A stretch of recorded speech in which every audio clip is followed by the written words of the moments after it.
رمضان کے بعد شوال جیسی آیا، اب کچھ حالات ایسے ہوئے کہ یزید نے اپنے خلفاء کو، اپنے گورنروں کو، اپنے امراء کو ہر جگہ پھیلا رکھا تھا، لیکن کوفہ ایک شہر ایسا تھا۔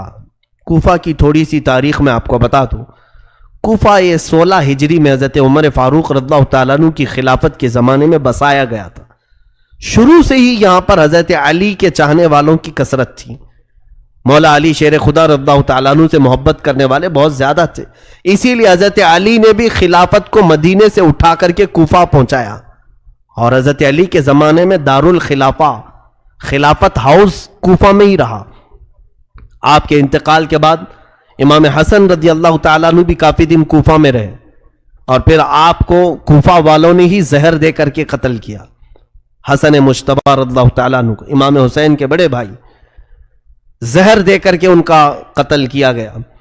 امام حسن رضی اللہ تعالیٰ عنہ کے ساتھ بھی اور حضرت علی کے ساتھ بھی غلط ہوا تھا کوفہ میں، لیکن وہاں کے لوگ اب بھی اسی بات کے قائل تھے کہ ہم اہل بیت کے ساتھ ہیں، رسول اللہ کے گھر والوں کے ساتھ ہیں۔ جب کوفہ والوں کو یہ معلوم ہوا کہ یزید خلیفہ بن چکا ہے، امیر معاویہ کا انتقال ہوا، تو وہ لوگ امیر معاویہ کو بھی پسند نہیں کرتے تھے۔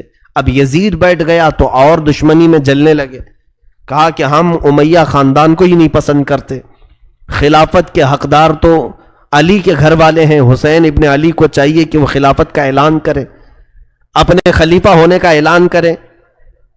تو کوفہ والوں میں آپس میں یہ میٹنگیں ہونے لگی، ہم تو یزید کو خلیفہ نہیں مانیں گے۔ تو ان لوگوں کا کہنا اپنی جگہ پر صحیح تھا، یزید کو کیسے خلیفہ بانے۔ اس وقت نعمان بن بشیر وہاں کے گورنر تھے، صحابی رسول ہیں۔ نعمان بن بشیر یزید کے گورنر بن کر کے تھے، تو کوفہ والوں کا ایسا سلوک تھا کہ نعمان بن بشیر کے پیچھے بھی نماز نہیں پڑھتے تھے کہ یزید کا گورنر ہے، نہ عید پڑھنے کے لیے جاتے تھے۔ جب یہ حالات ایسے ہوئے اور کوفہ والوں کو یہ معلوم ہوا کہ امام حسین نے بھی یزید کی بیعت سے انکار کر دیا ہے اور مدینہ چھوڑ کر مکہ آ چکے ہیں، تو پھر کوفہ والوں کو ایک اور سہارا ملنا، یعنی ایک امید جاگ گئی، ان کو ایسا لگا ایک سہارا مل جائے، اور یہ سوچا کیوں نہ ہم امام حسین کو یہاں بلا لیں، کیونکہ ہم بھی یہ چاہتے ہیں کہ یزید خلیفہ نہ ہو۔ امام حسین آئیں گے تو ہم دل و جان سے ان کو خلیفہ بنائیں گے اور ان کے ہاتھ پر بیعت کریں گے۔ یہ معاملہ پیش آیا تو کوفہ والوں نے آپس میں میٹنگیں شروع کی، دن رات میٹنگ ہوتی تھی کہ حسین ابن علی کو کیسے بلایا جائے۔ بعد میں طے ہوا کہ ہم معزز لوگوں کے ذریعے سے خط بھیجتے ہیں مکہ اور امام حسین کو طلب کرتے ہیں۔ تو خط جو ہے آنے شروع ہوئے شوال میں، خط آنے شروع ہو گئے شوال میں۔ کوفہ والوں کے پہلے 3 خط آئے، اس میں لکھا گیا تھا کہ اے علی مرتضیٰ کے شہزادے فاطمہ کے لاڈلے حسین، ہم نے سنا ہے کہ آپ نے یزید کی بیعت کا انکار کیا ہے اور آپ مکہ آ چکے ہیں، لہٰذا ہم یہ چاہتے ہیں کہ آپ کوفہ آ جائیں۔ کوفہ آپ کے والد گرامی مولا علی شیر خدا کا دارالخلافہ تھا، آپ اسی خلافت کو آگے بڑھائیں، ہم سب آپ کے ساتھ ہیں۔ ان خطوں میں لکھا ہوا تھا، اور حضرت عبداللہ بن زبیر وہاں پر تھے، امام حسین کو انہوں نے کہا ان خطوں پر آپ بھروسہ مت کریں۔ اسی شام کو 300 خط اور آئے، کوفہ سے 300 خط آئے، مہر بند اور معزز لوگوں کے وہاں پر مہر تھی، دستخط تھے کوفہ والوں کے۔ جب امام حسین کے پاس خطوں کا سلسلہ جاری ہوا، 300 کے بعد روایتیں ہیں 1000 کی تعداد میں خط آنے شروع ہو گئے۔ پورے کوفہ والوں کی ایک ہی بات تھی کہ حسین ہمارے پاس آ جائے، امام حسین ہمارے پاس آ جائے۔ حضرت امام حسین کو بلانے کی اور ان کو دعوت دینے کی یہ مہم بہت زور پکڑ لی، طول پکڑ لی۔ اس کے بعد امام حسین نے اپنے گھر والوں سے مشورہ کیا، کیا ہم مکہ میں ہی پوری زندگی کاٹ دیں یا پھر کوفہ جائیں؟ کوفہ جا کر کے ہم دیکھتے ہیں۔ تو سارے لوگوں نے کہا کہ کوفہ نہ جائیں۔ وہ لوگوں نے حضرت علی کے ساتھ بھی اچھا معاملہ نہیں کیا، امام حسن کے ساتھ بھی اچھا معاملہ نہیں کیا۔ امام حسین پھر خاموش ہوئے۔ اب یہاں پر ذی القعدہ کا مہینہ شروع ہو چکا تھا، پھر خطوط اتنے آئے کہ کوفہ والوں نے ایسا خط لکھا، دیکھیں اب امام حسین کو جانا ضروری ہو گیا تھا۔ کیوں؟ انہوں نے لکھا تھا کہ اے حسین ابن علی، امام علی مقام، قیامت کے دن اگر اللہ تعالی ہم سے سوال کرے کہ تم نے یزید جیسے فاسق و فاجر کو امام کیوں بنایا، کیوں اس کے ہاتھ میں بیعت کی؟ تو آپ سن لے، ہم اللہ کی بارگاہ میں یہ کہیں گے، ہم نے تو تیرے رسول کے شہزادے کو بلایا تھا، انہوں نے اپنا ہاتھ ہمیں نہیں دیا، اس لیے ہم نے یزید کے ہاتھ میں ہاتھ دیا۔ یہ بلیک میل کرنے کا طریقہ ہے، اس طور پر ایموشنل کرنے کا طریقہ ہے۔ تو انہوں نے جب یہ کہا تو یہ حجت ہو گئی امام حسین پر۔ حضرت امام حسین نے کہا میرے اوپر اب جانا واجب ہو گیا ہے، کیونکہ ظاہر سی بات ہے کوفہ والے ایک ظالم و جابر کے خلاف کھڑے ہیں، تو جو سمجھتا ہے کہ ظالم کے ہاتھ میں ہاتھ نہیں دینا چاہیے، اسے چاہیے کہ وہ اپنا ہاتھ ان کے سامنے بڑھائے۔ ظاہر سی بات ہے اصول اور طریقہ یہی ہے کہ اگر کوئی گندے پانی کا گلاس لے کر پکڑا اور پی رہا ہے تو آپ کا فرض بنتا ہے آپ اس کو روکیں، آپ اس کو روکیں، لیکن روکنے کا طریقہ کیا ہے؟ آپ ایک اچھے پانی کا گلاس اس کو دیں اور وہ پانی پھینکنے کا حکم دیں، وہ پھینک دے گا اور آپ کے پاس کا اچھا پانی پی لے گا۔ اور اگر آپ اچھا پانی بھی نہیں دے رہے اور اس کو برائی سے روک بھی رہے ہیں، برے پانی سے، وہ پیاسا ہے پی لے گا۔ یہ اصول ہے، یہ دستور ہے۔ حسین اعظم رضی اللہ تعالیٰ عنہ جب یزید کی بیعت کا انکار کر چکے تھے تو ظاہر سی بات ہے اچھا خلیفہ بھی دینا آپ کی ذمہ داری ہو گئی تھی، اور اس کے سب سے زیادہ حقدار امام حسین تھے۔ حضرت حسین رضی اللہ تعالیٰ عنہ نے جب یہ کہا مجھ پر جانا واجب ہے تو بعض معزز صحابہ مکہ کے انہوں نے مشورہ کیا کہ پہلے آپ اپنے خاندان میں سے کسی بھروسے مند معتمد آدمی کو کوفہ بھیجیں، اگر وہ وہاں کے حالات لکھ کر آپ کے پاس بھیج دے آپ کوفہ چلے جائیں۔ تب میرے آقا امام علی مقام حسین اعظم رضی اللہ تعالیٰ عنہ نے اپنے خاندان میں حضرت امام مسلم بن عقیل، اپنے چچا کے بیٹے، حضرت علی کے بھائی تھے عقیل، سگے بھائی تھے، ان کے بیٹے امام مسلم، یعنی امام مسلم امام حسین کے چچیرے بھائی تھے، چچیرے بھائی۔ امام مسلم کو بلایا، کہا کہ میرے بھائی میں چاہتا ہوں کہ آپ کوفہ جائیں اور وہاں کے حالات دیکھ کر کے مجھے لکھ بھیجو، جیسے حالات ہوں گے میں سفر کروں گا۔ امام مسلم بن عقیل نے کہا ٹھیک ہے حضور، آپ کا حکم جیسا ہوگا میں چلتا ہوں۔ دوسرے دن وہ رخت سفر باندھ رہے تھے، ان کے دو ننھے سے شہزادے ساتھ میں تھے۔ تاریخ کی سچائیاں آج بھی خون کے آنسو رلا دیتی ہیں۔ محمد اور ابراہیم دو ننھے شہزادے باپ سے بہت زیادہ لگاؤ رکھتے تھے۔ امام مسلم ان کے دو بیٹے محمد اور ابراہیم، جن کی عمروں میں اختلاف ہے، بعض نے لکھا ہے 8 اور 9 سال کی عمر کے تھے، وہ باپ کو چھوڑ کر رہتے نہیں تھے۔ تو امام مسلم نے کہا امام علی مقام سے کہ یہ ماں کو میرے بغیر ستائیں گے، پریشان کریں گے، سفر میں انہیں اپنے ساتھ لیتا ہوں۔ اجازت دی گئی، دونوں شہزادوں کو لے کر نکل پڑے۔ امام مسلم بن عقیل سفر کر کے جب کوفہ کی طرف آئے، کوفہ جیسے ہی آپ داخل ہوئے، کوفہ والے آپ کے استقبال کے لیے پورے راستے سجا چکے تھے، نعروں کی گونج میں آپ کو لایا گیا، جگہ جگہ آپ کے استقبال، ہر گھر میں دعوت، اور ہر گھر والا آپ کے لیے پلکیں بچھائے کھڑا تھا۔ امام مسلم بن عقیل جب کوفہ میں داخل ہوئے، لوگوں کی اور یہ جوش عقیدت، یہ محبت دیکھا آپ نے، اور اس کے بعد سارے لوگوں کو بلا کر کے کہا میں حسین ابن علی کا وکیل بن کر کے آیا ہوں، لہٰذا تم امام حسین کی بیعت چاہتے ہو، میرے ہاتھ پر بیعت کر لو، میں حسین ابن علی کی بیعت تم سے لینے آیا ہوں، وکیل بن کر ان کی بیعت لینے آیا ہوں۔ تو اس وقت کوفی لوگوں میں سے 12,000 لوگوں نے آپ کے ہاتھ پر بیعت کی، 12,000 لوگ بیعت کیے۔ یہ محبان اہل بیت کہلائے۔ حضور صلی اللہ علیہ وسلم کے گھر والوں سے محبت کا انہوں نے ایک عملی نمونہ پیش کیا۔ حضرت امام مسلم بن عقیل نے دیکھا حالات بہت اچھے ہیں، حتیٰ کہ وہاں کے گورنر جو نعمان بن بشیر تھے، انہوں نے بھی حضرت امام مسلم بن عقیل کے ساتھ کوئی غلط معاملہ نہیں کیا، کوئی برا برتاؤ نہیں کیا، کیونکہ وہ صحابی رسول تھے۔ اگرچہ یزید نے ان کو گورنر بنایا تھا، لیکن انہیں معلوم تھا کہ رسول اللہ کے گھر والے ہیں۔ انہوں نے حضرت امام مسلم بن عقیل کو بلا کر کے کہا اے امام مسلم بن عقیل، یزید کو اگر یہ حالات کی خبر ہوگی تو وہ سختی کرے گا، وہ اپنی فوج کے ذریعے سے ظلم کر سکتا ہے، لہٰذا آپ مصلحت کا کوئی راستہ دیکھیں۔ تو اس دربار میں ایک شخص بیٹھا تھا جو یزید کا ہم نوا تھا، یزید کا خبری تھا، جاسوس تھا۔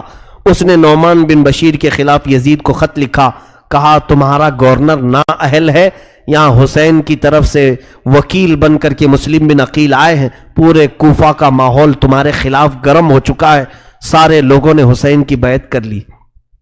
یہ خط یزید کے ہاں پہنچا۔ ادھر امام مسلم بن عقیل نے حالات دیکھے، بہت اچھے تھے، گھر گھر میں اہل بیعت کے چرچے تھے۔ امام مسلم بن عقیل نے اسی دن خط لکھا مکہ اور روانہ کر دیا۔ خط لکھ کر کے ایک قاصد کو بھیجا، اے حسین ابن علی شہزادہ رسول، آپ تشریف لائیں، کوفہ کی سرزمین بالکل سازگار ہے، ماحول بہت اچھا ہے، آپ کے چاہنے والوں کی تعداد بہت زیادہ ہے، یہاں ہر گھر میں آپ کا عاشق ہے، آپ کا انتظار کر رہے ہیں۔ یہ خط لکھا اور مکہ کو روانہ کر دیا۔ دوسرے ہی دن ادھر یزید نے اپنی میٹنگ بلائی اور کہا کوفہ کا ماحول ہمارے خلاف ہو چکا ہے، کوفہ میں حسین کی بیعت چل رہی ہے، کوفہ میں مسلم بن عقیل آ کر کے حسین کا وکیل بن کر کے بیعت لے رہا ہے۔ اس خبر کے بعد اس نے پوچھا کہ کیا کرنا چاہیے۔ وہاں بیٹھے ہوئے لوگوں نے مشورہ دے کر کے کہا وہاں کے گورنر نعمان بن بشیر کو ہٹاؤ اور کسی سخت قسم کے گورنر کو نافذ کرو۔ تو لوگوں نے مشورتاً کئی نام پیش کیے، اس میں ایک نام آیا عبید اللہ بن زیاد کا، جس کو ابن زیاد کہہ رہے ہیں۔ یہ بصرہ کا گورنر تھا۔ اس کے متعلق لوگوں کا خیال یہ تھا کہ اتنا سخت دل تھا، یہ کسی کی رعایت نہیں کرتا تھا، اور ایک طوائف کا بیٹا تھا۔ یہ اور بات ہے کہ اسلام لایا، بعد میں اسلام میں آیا، لیکن دل کی سختی ویسی تھی۔ ایک بات یاد رکھے، میں نے کافی دن قبل یہ بات عرض کی تھی، حلالی اور حرامی ہونے کا ثبوت اسی سے ملتا ہے۔ جو بزرگوں کے متعلق ادب کا لہجہ رکھتا ہے اس کے حلال ہونے کا ثبوت ہے، اور جو بزرگوں کے خلاف بکتا ہے یا بے ادبی کا اظہار کرتا ہے اس کے نطفے میں شک ہوتا ہے، وہ صحیح طریقے سے دنیا میں نہیں آیا ہے۔ بہرحال عبید اللہ بن زیاد سخت قسم کا گورنر تھا۔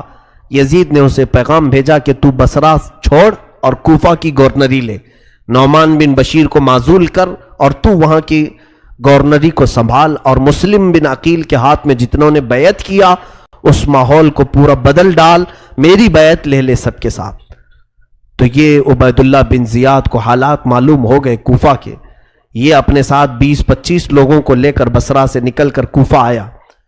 مغرب اور عشاء کا وقت تھا، بیچ کے رات کے وقت مدینے سے آنے والا جو راستہ تھا، مکہ سے آنے والا جو راستہ تھا، اس راستے سے یہ کوفہ میں داخل ہوا۔ لوگوں کو ایسا لگا کہ امام حسین آ گئے، امام حسین آنے والے تھے کیونکہ خط بھی جا چکا تھا، امام مسلم بن عقیل نے بلا بھی لیا تھا امام حسین کو، تو لوگوں کو لگا کہ امام حسین آ گئے۔ اور یہ حجازی لباس بھی پہن کر کے عبید اللہ بن زیاد مکار، دھوکہ دینے کے لیے، اس لیے کہ اگر یہ کھلے عام آتا تو اس کو پکڑ کے مارتے، لوگ داخل ہونے نہیں دیتے کوفہ میں۔ پورے کوفہ والے اس وقت امام حسین کی محبت میں تھے، تو یہ اس طرح جھوٹ کے راستے سے داخل ہوا اور سیدھے گورنر ہاؤس میں داخل ہوا۔ اندر جا کر کے لوگوں کی بھیڑ تھی، یہ چہرے پر نقاب ڈالے ہوئے چلا جا رہا تھا، اونٹ پر بیٹھا تھا، لوگ نعرے لگا رہے تھے امام حسین ابن علی کے، لیکن یہ مردود کسی کو جواب نہیں دیتا تھا۔ بھیڑ بہت اکٹھا ہو گئی، گورنر ہاؤس میں اندر داخل ہو کر چھت پر کھڑا ہوا اور اس نے اعلان کیا، اے لوگوں، میں حسین نہیں ہوں، میں امیر عبید اللہ بن زیاد یزید کا گورنر بن کر کے آیا ہوں، اور تمہارا پرانا جو گورنر تھا نعمان بن بشیر، اسے معزول کیا جاتا ہے۔ اتنا سننے کے بعد لوگ بپھر گئے، مایوس ہو گئے کہ اب گورنر بھی بدلا ہے، کچھ تو نیت خراب ہے، اور اس کی سختیاں لوگوں کو معلوم تھی۔ یہ جبر کرتا تھا، ظلم کرتا تھا، کسی کو اپنے سامنے کوئی رعایت نہیں دیتا تھا۔ تو عبید اللہ بن زیاد نے سب سے پہلے کیا کیا، اس نے دیکھا کہ کوفہ میں جو کسی خاندان کا سردار تھا، قبیلے کا بڑا آدمی تھا، دوسرے دن سب کو بلایا اور بلا کر کے ایک بہت زوردار تقریر کیا، خبردار جتنے لوگوں نے مسلم بن عقیل کے ہاتھ میں بیعت کی سب توڑ دو، میں یزید کی طرف سے گورنر بن کر کے آیا ہوں، اور اگر تم نے ایسا نہیں کیا تو تمہارے ساتھ میری تلوار کا مقابلہ ہوگا۔ سبوں نے جواب دیا کہ اے ابن زیاد، اگر تو نے تلوار اٹھانے کی غلطی کی تو پھر ہماری تلواریں بھی تیرا مقابلہ کریں گی۔ اس کے ساتھ بہت بحث ہوئی، اس نے اتنے جتنے لوگ وہاں آئے تھے ان کو اپنے فوجیوں کے ذریعے سے گرفتار کر لیا اور گورنر ہاؤس میں بند کر دیا۔ حضرت مسلم بن عقیل رضی اللہ تعالیٰ مختار بن عبید ان کے گھر میں قیام پذیر تھے، اور ان کے بعد پھر حضرت ہانی بن عروہ ایک صحابی تھے، ان کے گھر میں آپ قیام کر رہے تھے۔ ہانی بن عروہ ایک بڑی عمر کے معزز خاندان سے تعلق رکھنے والے بنی مزعج قبیلے کے شخص تھے، سردار تھے۔ ہانی بن عروہ نے کسی کو نہیں بتایا کہ امام مسلم بن عقیل وہاں ہیں۔ امام مسلم کے ساتھ اب حالات کیا ہوئے دیکھیے۔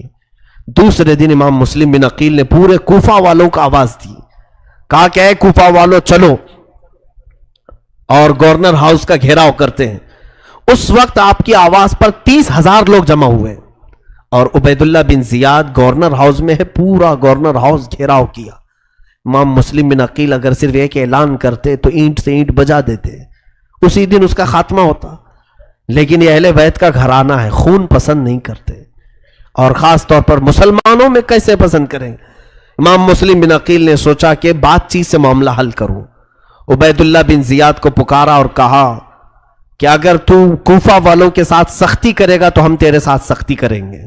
اس نے ماحول کو گرم دیکھ کر کے کیا کیا، جتنے وہ سرداروں کو نظر بند کر کے رکھا تھا ان کو گورنر ہاؤس میں پھر سے طلب کیا اور کہا جتنے تمہارے خاندان والے گھروں والے یہ آئے ہیں مسلم بن عقیل کے ساتھ، چھت پر چڑھ کر کے انہیں اعلان کر دو کہ سب مسلم کی سے الگ ہو جائیں، نہیں تو پھر تمہارے خاندانوں کو بھی میں تباہ کر دوں گا اور تمہاری گردنوں کو بھی صحیح نہیں چھوڑوں گا۔ ان پر یہ بات اثر کر گئی، وہ سب کھڑے ہوئے، ان کے خاندانوں والے بہت سارے تھے مسلم بن عقیل کے ساتھ، تو سبوں نے چھت پر کھڑے ہو کر کے کہا کہ اے لوگو اگر ہماری جان کی امان چاہتے ہو تو چھوڑ کے ہٹ جاؤ، امام مسلم بن عقیل کے سے ہٹ جاؤ، یہ عبید اللہ بن زیاد اور یزید بہت سخت ہیں، تمہیں بھی مار ڈالیں گے ہمیں بھی مار ڈالیں گے۔ ان لوگوں کو جب چھت پر چڑھے ہوئے دیکھا تو سب کی نیتیں بدل گئیں، ارادے بدل گئے، سب منتشر ہو گئے، یہاں تک کہ روایت میں امام مسلم بن عقیل اس دن شام میں جب مغرب کی نماز اور عشاء کی نماز کوفہ کی جامع مسجد میں پڑھانے کے لیے تھے تو تقریباً 12,000 لوگ آپ کے پیچھے نماز پڑھ رہے تھے، 12,000 لوگ نماز پڑھ رہے تھے۔ پھر فجر میں جب آپ وہاں نماز کے لیے تھے تو سوائے آپ کے 2 چھوٹے بچوں کے کوئی نہیں تھا صف میں، پوری صفوں میں کوئی نہیں تھا۔ کوفہ والے اچانک تبدیل ہو گئے، اسی لیے آج تک کوفہ کا نام اتنا بدنام ہے کہ دھوکہ دینے والے کو کوفی کہا جاتا ہے، غدار آدمی کو کوفی کہا جاتا ہے۔ کوفہ والوں نے رسول اللہ کے گھر والوں کو اچانک چھوڑ دیا بیچ راستے میں۔ امام مسلم بن عقیل نے کہا ہائے محرومی اس حالت میں ان لوگوں نے لایا، وہ کہاں ہے وہ نعرے، وہ کہاں ہے وہ خطوط جو لکھے جا رہے تھے۔ امام مسلم بن عقیل نے حالات کا مشاہدہ کیا اور ہانی بن عروہ کے گھر میں نظر بند ہو گئے۔ اب عبید اللہ بن زیاد نے تلاش جاری کروا دی کہ ڈھونڈ کر کے لاؤ کہ مسلم بن عقیل ہے کہاں، کسی کو نہیں مل رہے تھے۔ ایک جاسوس معقل نام کا غلام تھا، شامی غلام، اس کو کچھ پیسے دے کر کے اس نے جاسوسی کے ساتھ ڈھونڈنا شروع کیا۔ اس نے ایک معزز شخص کو پکڑا اور کہا کہ میں اہل بیت کا سچا عاشق ہوں، سنا ہے امام مسلم بن عقیل کوفہ میں ہیں، میں ان کو کچھ ہدیہ دینے کے لیے آیا ہوں، میں مدینے سے آیا ہوں۔ تو انہوں نے خیر خواہ سمجھا اور وہ لے جا کر کے ہانی بن عروہ کے گھر اسے پہنچایا۔ وہ معقل نام کا غلام ہانی بن عروہ کے گھر گیا۔ حضرت ہانی بن عروہ نے پوچھا کہ کیوں آئے ہو؟ وہ روتے دھوتے کہنے لگا سنا امام مسلم بن عقیل بڑی تکلیفوں میں آ گئے، میں اہل بیت کا بڑا عاشق ہوں، میں ان کو کچھ نذرانے دینے آیا ہوں، کچھ سونے کے سکے اشرفیاں لے کر کے آیا تھا۔ ہانی بن عروہ نے اس کو بھی محب اہل بیت سمجھ کر اندر لے گئے، خاص کمرے میں امام مسلم بن عقیل سے ملاقات کروائی۔ علم نہیں ہوگا کون بتائے گا، لیکن جب وہاں پہنچے سلام کیا تو اس نے جواب نہیں دیا۔ ہانی بن عروہ کو سیدھے اس نے چلانا شروع کیا جبکہ وہ صحابی تھے۔ ہانی بن عروہ کیا تجھے معلوم نہیں کہ تو امیر المومنین کے خلاف بغاوت چھیڑ رکھا ہے، تو اپنے گھر میں ایک باغی شخص کو پناہ دے رکھا ہے اور وہاں پر میٹنگیں کرتا ہے، لوگوں کو اکٹھا کرتا ہے ہمارے خلاف لڑنے کے لیے، طاقت جمع کر رہا ہے۔ وہ بکتا گیا۔ ہانی بن عروہ نے کہا نہیں، میں ایسی کوئی سازش میں شریک نہیں ہوں، ہاں البتہ عقیل وہ رسول اللہ کے گھر والوں میں سے ہیں، اگر وہ مہمان بن کر میرے گھر میں آئے ہیں تو میں انہیں مہمان ٹھہراؤں گا اور میں ان کی خدمت کروں گا۔ اس نے کہا ہانی تم مسلم بن عقیل کو ہمارے حوالے کر دو، ہمارے حوالے کر دو۔ ہانی بن عروہ نے کہا میری پوری زندگی ختم ہو جائے مگر میں اپنے ہاتھوں سے امام مسلم کو تیرے حوالے نہیں کروں گا، تیرے حوالے نہیں کروں گا۔ امام مسلم بن عقیل کو حوالے کرنے سے انہوں نے انکار کیا تو عبید اللہ بن زیاد نے کہا ہانی تمہیں معلوم نہیں میرے تلوار کی سختیاں؟ ہانی بن عروہ نے کہا اگر تیرے تلوار کی سختیاں ہیں تو میرے گھر کے افراد بھی تیری اینٹ سے اینٹ بجا دیں گے، میرا قبیلہ بہت بڑا ہے، ہمارے خاندان کے لوگ یہاں پر سب حاضر ہو جائیں گے۔ اس نے ہانی بن عروہ کو نظر بند کر دیا، قید کر لیا اپنے اندر۔ ان کے چہرے پر چھڑی سے اتنا مارا گیا تھا کہ زخمی ہو چکے تھے، پورے لہو لہان ہو گئے تھے، ان کی عمر تقریباً 80 سال کی تھی، اتنا زخمی کر کے انہیں نظر بند کر دیا۔ دوسرے دن کوفہ میں یہ بات مشہور ہو گئی کہ ہانی بن عروہ کو قتل کر دیا گیا ہے۔ ان کا جو بڑا خاندان تھا وہ سب جمع ہو گئے گورنر ہاؤس پر، آ کر کے انہوں نے حملہ کیا، کہا ہانی بن عروہ ہمیں چاہیے۔ عبید اللہ بن زیاد نے پھر مکاری کی، قاضی شریح جو اس وقت کے مشہور قاضی تھے ان کو بلایا اور کہا کہ ان لوگوں کو گواہی دو۔ قاضی کی گواہی سارے لوگ مانتے تھے، قاضی کہہ دے چاند ہے تو چاند ہے، قاضی کہے عید ہے تو عید ہے۔ کہا کہ تم سب کو کہہ دو کہ ہانی بن عروہ زندہ ہیں اور قتل نہیں ہوا ہے، ان لوگوں کو منتشر کر دو۔ قاضی شریح حضرت ہانی بن عروہ کو دیکھنے کے لیے آئے، ان کی حالت بہت گمبھیر تھی۔ وہ آ کر کے باہر قاضی شریح نے اعلان کیا، ان کے دل میں نہیں تھا لیکن عبید اللہ بن زیاد کی سختیاں ایسی تھی کہ ان کے خاندان والوں سے کہا کہ ہانی بن عروہ محفوظ ہیں، قتل نہیں ہوئے۔ قاضی کی گواہی سن کر کے سب منتشر ہو گئے، چلے گئے۔ کسی مصلحت کی بنا پر عبید اللہ بن زیاد نے ان کو گورنر ہاؤس میں رکھا ہے، یہ دھوکہ دیا گیا۔ اب ہوا یہ، امام مسلم بن عقیل کو جب خبر ہوئی کہ ہانی بن عروہ کو اس نے گرفتار کیا ہے اور حالات بہت خراب ہوتے جا رہے ہیں، دوسرے ہی دن اس نے اپنے مکر کو ایسا کیا کہ وہ قبیلہ بنی مزعج کے لوگ سب منتشر ہوئے تو تقریباً کوفہ کے بڑے خاندانوں کے بڑے 12 لوگوں کی گردنیں کاٹ کر ان کے گھروں کے پاس پھینک دیا۔ پورا کوفہ سہم گیا، ڈر گیا، بڑے بڑے لوگوں کی گردنیں پڑی ہوئی ہیں نالیوں میں، گٹروں میں۔ خوف کا ماحول قائم کیا، یہ ڈر کا ماحول قائم کیا، سب گھروں میں دبک گئے، گھروں کے دروازے بند تھے، مارکیٹ بند تھی، چکے تھے، بند کر دیتے کہیں یہ ہمارے گھر میں آئیں تو آفت نہ آ جائے، ابن زیاد کی سختیاں ہمارے ساتھ نہ آ جائیں۔ میرے عزیزو، دنیا اتنی تیزی سے بدلتی ہے، بولا نہیں جا سکتا۔ مطلب کے لوگ ہوتے ہیں، منہ پر تعریف کرنے والوں پر کبھی یقین نہ کرنا کہ یہ تمہاری موت تک ساتھ رہنے والے ہیں۔